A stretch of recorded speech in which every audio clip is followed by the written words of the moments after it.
Hi, Dyslexic Genius here. What I'm going to talk about is the governor and the gear train on this 3-spring Sonora.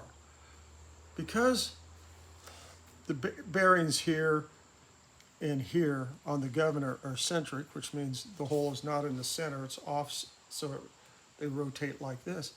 You want to adjust these with the spindle shaft in place, and you want to make sure that when you spin it one way, it runs like that smoothly, and when it goes backwards.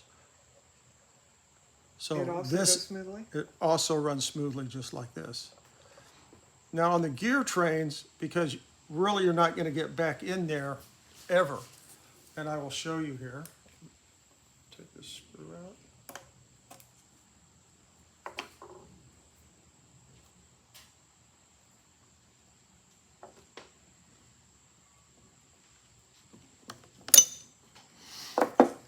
This gear here runs off the spring barrel. This is what runs the spring barrel right here. And this shaft moves in and out. So you want to push it forward and put oil there, and then pull it back and put a little oil in here. And then you want to grease this 45-degree angle gear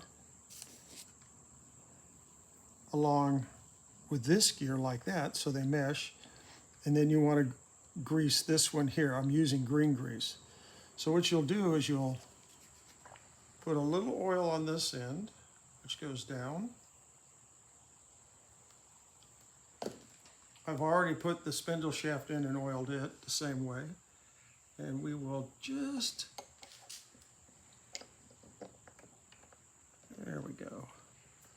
Now what you'll do is you will put a dab of oil here.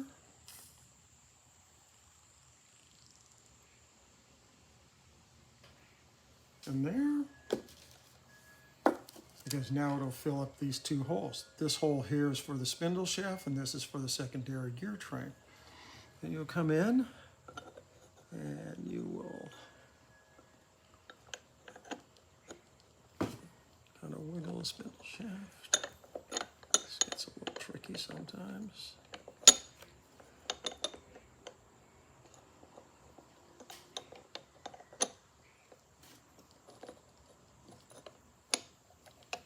There we go. And now we've locked both gear trains in. Now you can see everything's running smoothly. And it should run like that. When you spin it, after the gear train's in and then the reversing, it does the same thing. I've oiled this with a super... Why do you care if it runs smoothly backwards? Because that way you know that the governor isn't binding in any direction. Sometimes if you go, this is the clockwise direction, but sometimes you spin them backwards, it won't spin freely. And you always want to check that reverse movement of the governor on these. And then it's just a process of screwing all this back together, and then we will insert the spring barrel. And that's my tip for the day.